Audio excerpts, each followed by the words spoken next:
Oh, we're live. All right. So it's been crazy around here, and I've been wanting to do another live video. I have the chat up on the side here. Just felt like playing some video games and doing some talking. But before I really get into that, I want to thank you guys for giving me the encouragement to do more of these types of videos, these live videos. Um, I haven't done this where I play video games in this, so I don't know how well it's going to translate. It might be too distracting, and I might have to turn this off and just talk and do it that way. But I'm trying to do two things I want to do at the same time, and we'll just see how it goes. Might as well try it out. And maybe I'll play games in the future that I could even show you guys some of it, like Dragon Quest, I think is what it is, or Dragon Warrior. I can't remember offhand the name of it, but it's on my Nintendo emulator. So, maybe I'll show you guys that and discuss that. But yeah, so was gonna do a live video earlier today. My son he lost it. We don't give him naps anymore because if we do, he doesn't sleep at night. So it kind of was his breakdown point. So we didn't do a video. The topic I was going to cover, I will cover. I'll probably talk about it tomorrow, but it was which settings do I prefer for Dungeons and Dragons 5th edition? And one of the things I wanted to mention with that is I've been looking for a system that can emulate Final Fantasy VII really well. There have been some fan-made systems for Final Fantasy VII that have been made, and I don't know if I still have them. I might have them on my external hard drive, but I just want something that I feel like would be that would capture the feel in a way. You know what I mean? Final Fantasy VII is my all-time favorite video game. The idea of playing a Final Fantasy VII game is amazing to me. Now, whether you're playing the actual characters from it or not, that's a whole different story. But just like the whole concept of like the magic and the summoners and the weapons, the technology, the story behind the world, all of that is so rich, so good. It was like it just takes me back to a time that was really good. I mean, for video games for me. I wouldn't say that Final Fantasy VII would translate really well to 5th edition or like obviously or any system really as is. I feel like no matter what, you would have to create a system for how to handle the magic. You could change how critical hits are to mirror limit breaks, or just get rid of limit breaks altogether and just whatever. But to mimic the magic and the way it works, I think you'd have to create something from the ground up to do that, which I don't think would be that hard. The hard part would be if you're trying to balance it.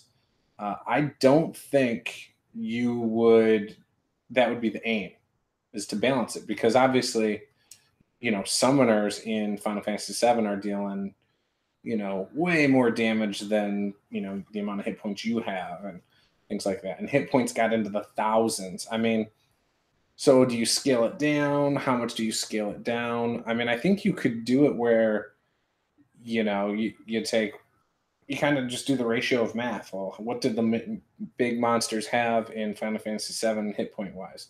Okay, what's the big hit point monster in 5th edition? Okay, assuming 5th edition, a Tarrasque.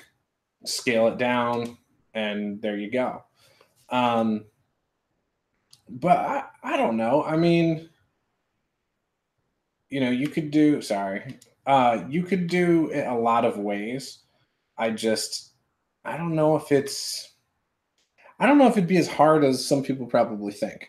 So if I could find a system that would mirror Final Fantasy VII really well, then that's what I'd probably try to play. Because I think playing a one-shot of that would be great, especially next year with it re-releasing.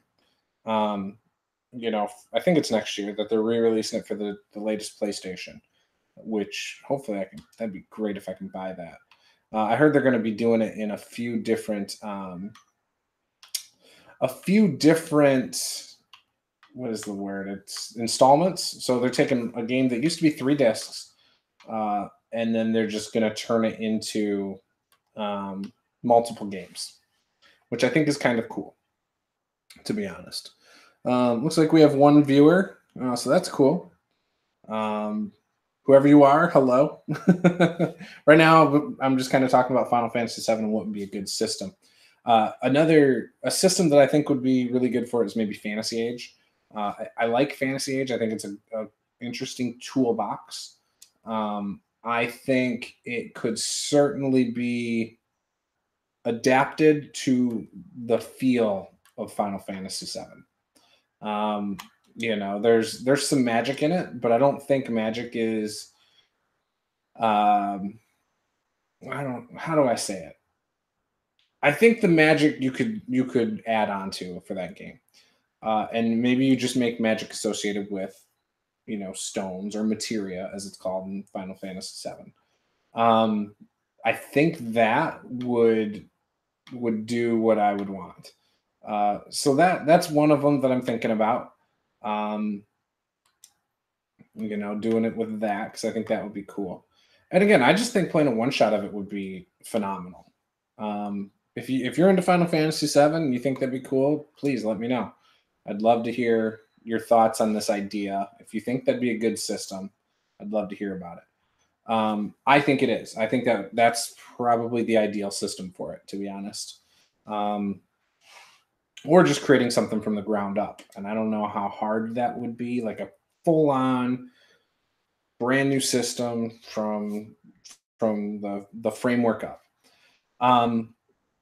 Because that's I don't know. I just, if I could do something like that, I feel like that would be a lot of fun. Like, just to get back into it and play it, and maybe even play the iconic characters, or play beyond the story of the video game and the movie, Advent Children and stuff. I think that'd be awesome. So anyways, I did want to say that this is a Q&A. If you guys have any questions, feel free to post them in the chat. I will happily answer them.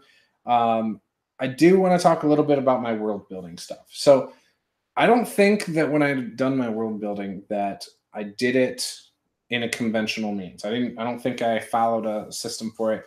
In fact, when I started it, it was just, hey, I feel like doing some world building. Let's turn the camera on. And this was 4 or 5 years ago. Turn the camera on, just started talking about something that I drew out and had some thoughts on. But I didn't have a plan necessarily. Like, I was like, okay, this would be cool, and this is what inspires this, and things like that. So that was kind of cool. But I don't think it was the way people normally start their worlds, and that's okay. Since then, I've done a combination of micro and macro building. I've done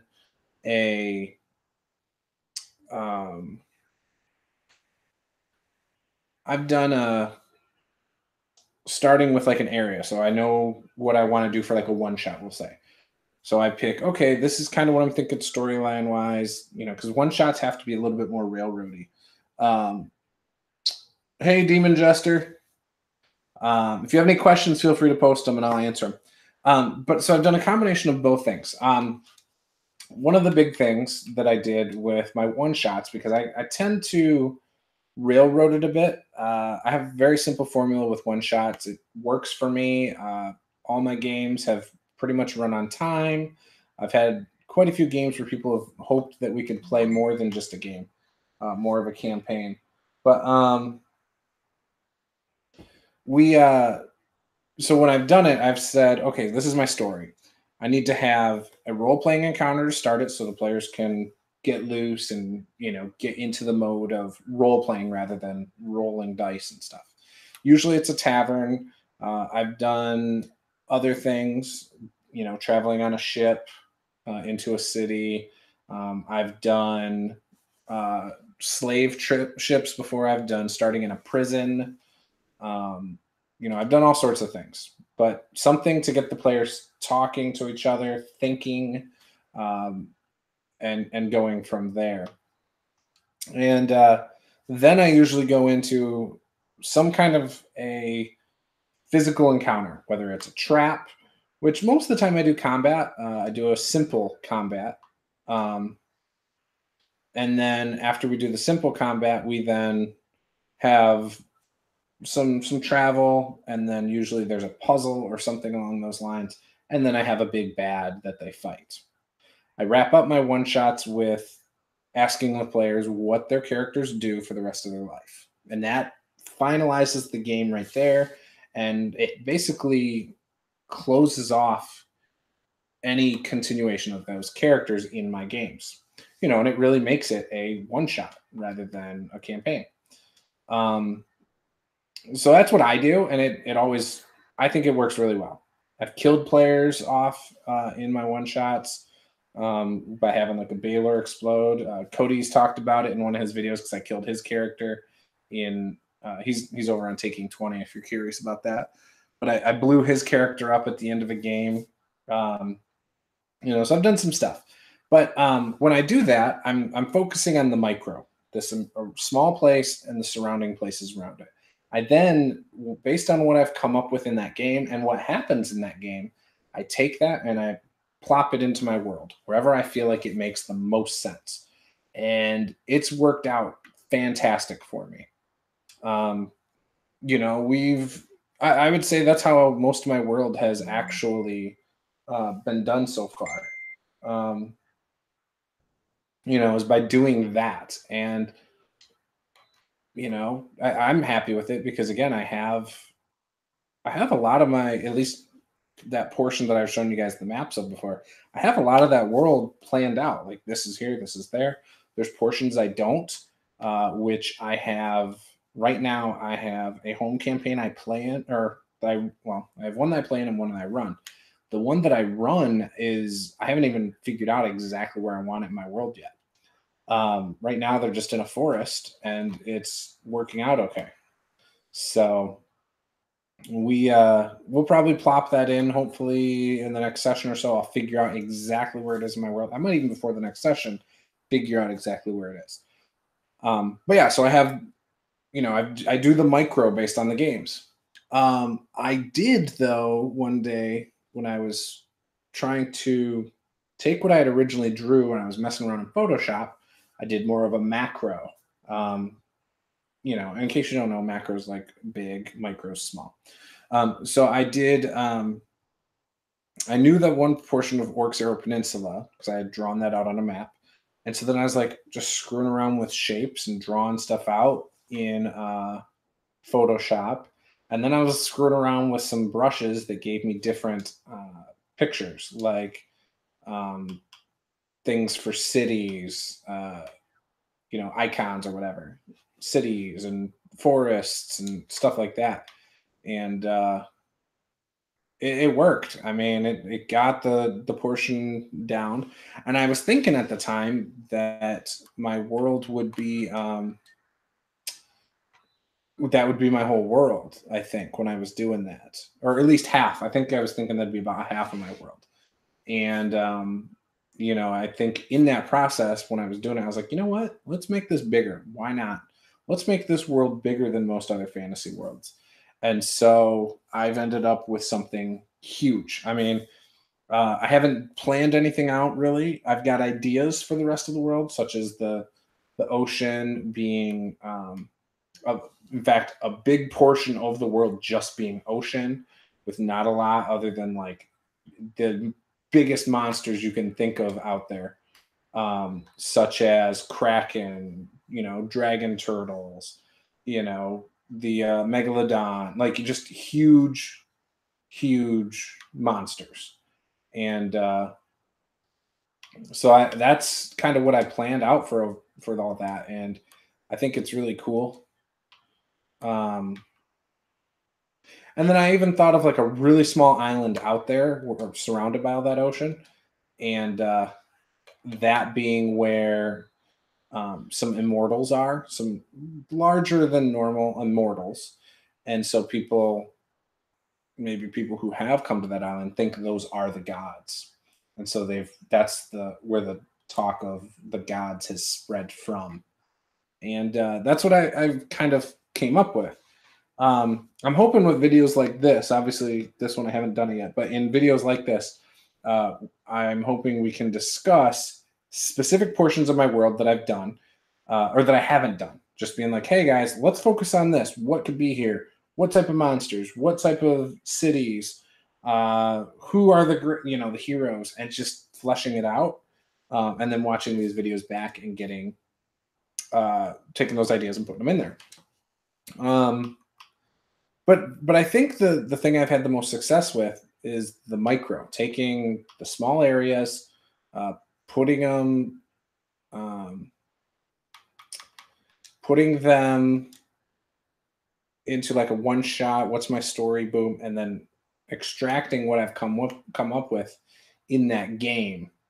I think I've had the most success there. So I don't know. What about you guys? I mean, have you guys had success at the micro level or the macro? Because I think that's important to note. Uh, I think when you're doing either one, you have to do it differently. When you're doing it on the micro level, you're being very specific about things. On the macro, it's very broad, general. You want to leave room for other things. And even when you're done with world building, I feel like you want to leave a lot of room for things like player agency and things like that. So,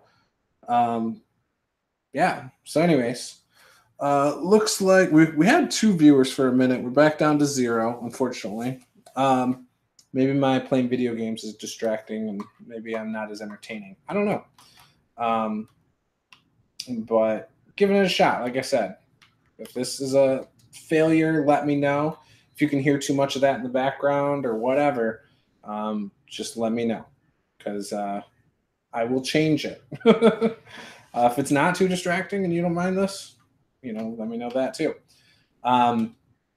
Some of the stuff that I struggle with that I've discussed before is I do struggle with the idea of deities.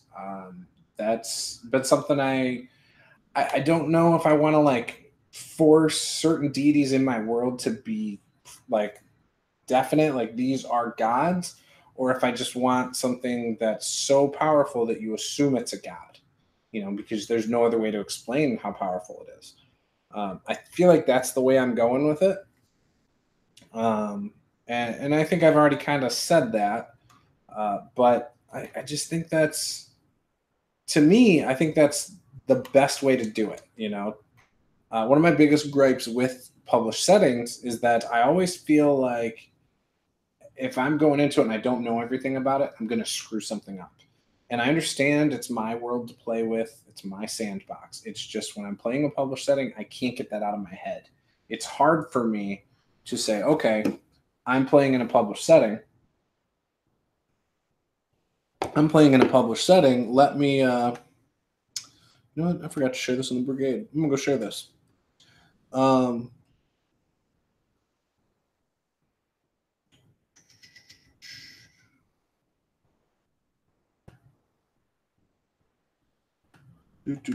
Sorry, just a minute, guys.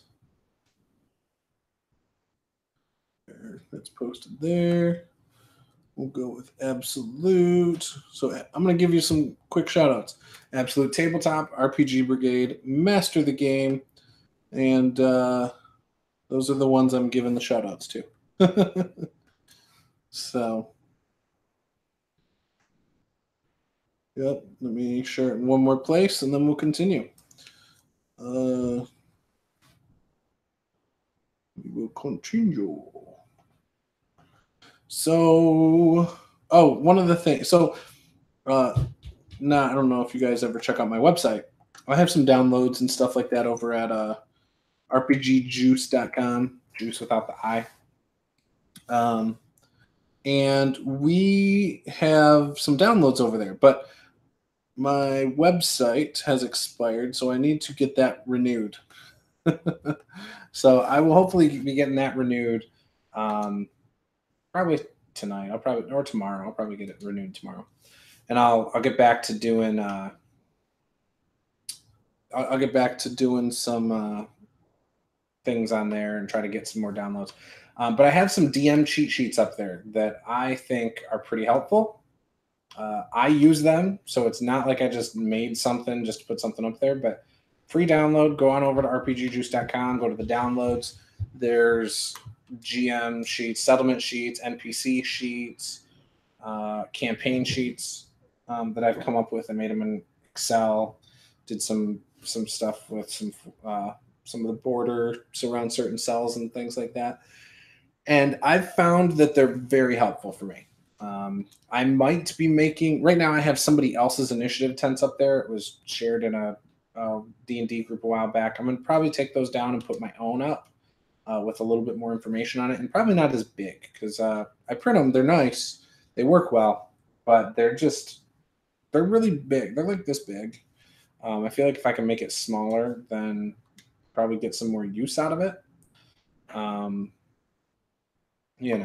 we'll see. Oh, sorry. Big fourth quarter moment right here. It's I'm down by 9. So that's not good. I haven't been paying attention to my game as much as I wanted to. But that's okay. I'm not here for the game, really. Let's see. Let me change this. Custom play options, play full game. There we go. Only 4 minutes left. So, but what was I saying? Oh, so I want to get some initiative tents up there that you put on top of your DM screen. And the reason I want to do that is because that's how I like to use them. So they'd be smaller, thinner ones. But I want to put certain, a little bit more information on there that I think would be pretty helpful for me at least. And then I would start using mine. But right now I just use some that I got off a D&D site. They're currently up on my site. But yeah. Oh, shoot. I wonder if I should kick a field goal right now. So there's 3. All right. I know most of you aren't football fans, but those of you that are, I'm playing the Detroit Lions against the Pittsburgh Steelers. There's 2 minutes and 58 seconds left. I'm down by 9. I think I'm going to kick a field goal to give myself a chance to come back and score a touchdown at the end. That's what I'm going to do. I was just playing key moments. So, and of course, the Lions aren't very good, so the Steelers were kicking my butt. So, all right. Maybe I'll try and get some people in here to actually talk too. That might help out. I don't know. But then, yeah, I don't know. Maybe I should do some more of those again. I haven't done live chats like the way I used to in a long time. Yeah, see, that's not what I wanted to happen. I wanted it to change to playing the full game. Okay. Let's see. Oh, here we go. Boom. Boom. As John Madden would say. Boom.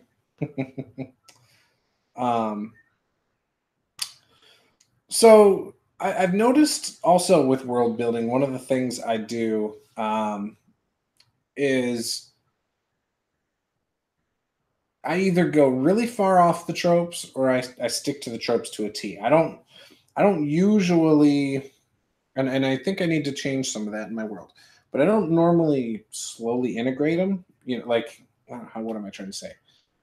Like, for example, my samurai dwarves are not like most dwarves. Well, I guess that's not fully true because I do have the dwarves being really good crafters and brewers and things like that over there. I guess my ancient, so maybe I do stick a lot to the tropes. I think I do. And then I just have some flavor things that kind of do things a little differently, I guess. But I don't know if, I feel like a lot of people will take a world when they're world building and they'll just go so far left field. They'll rename dwarves into something else, and they'll rename elves, and it's the same stuff, but they just rename it and change it completely, but then say it's basically elves or it's this, and it's just, I don't know why people do that. I can understand, having languages for your worlds. I get that. Um, I don't know. I don't know. Like Riffs, sticks to the tropes, I think, pretty well. Or not Riff. Well, Riffs does too, but Palladium Fantasy sticks to tropes real well. Dragon Age has different names for things, or different ways of handling the races, but they keep the names. Like, here's your dwarves, here's your elves. Elves are the Dalish elves. They are like this. Um, there's a lot of cool stuff like that. Um, I didn't get the timeout in time. Um, but yeah, and then you have, obviously the humans and things like that. I think Dragon Age, the setting is fantastic. What they have done with that setting is so good, in my opinion. Um, the other thing that I really like is um, not only the setting, but like just in general, the characters. Like, I love what they've done. There's just I have only good things to say about Dragon Age. Only good things. And I have the RPG. I'd love to play a one shot of that sometime. There's a lot of things I've mined for inspiration. I love the idea of the Templars kind of being the police against magic. I really like that. And I really like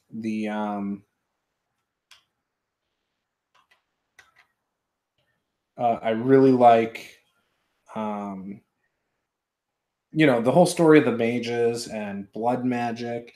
I just love a lot of stuff about that setting. And hopefully, I can, I just hope to make a setting that's half as good as that, and it's like I said, it's for my group, it's for my friends, it's for any of you guys who want to check it out. Um, because I love it. I just love it. Um, So I don't know. What do you guys think? I mean, where do you get most of your inspiration? I think video games have been perfect for getting inspiration. Um, it's one of those things that I uh, I think has heavily influenced me in my love for role playing games, and so it just seems natural. I take some stuff from movies and TV shows and real world, but um, that's not where I get all my stuff from. And so I uh I think that video games is the easiest for me and the best when it comes to getting inspiration. So would love to hear your thoughts. So that's it. I'm probably going to wrap this up here. I was kind of hoping I get some Q&A stuff going, but um, I'm sure it's because the time, obviously I didn't do really much of a notice, and I know a lot of people probably have their own live games going on tonight. So on online. So, anyways, I'm gonna wrap it up there. If you've watched this to the end, thank you. I know it was a lot of rambling. Um, I probably will try to do it more focused in the future. Um, in the future, I'll probably do more with like picking a specific topic or even having a bullet set of topics and go through those. The video game is a little distracting, so I will say that. But I think that I can. I don't think it's a big deal. I think I can definitely. I feel like I can definitely play a video game and do this. I just need to have better topic ideas. So, anyways, that's it. I'll talk to you guys next time. Peace.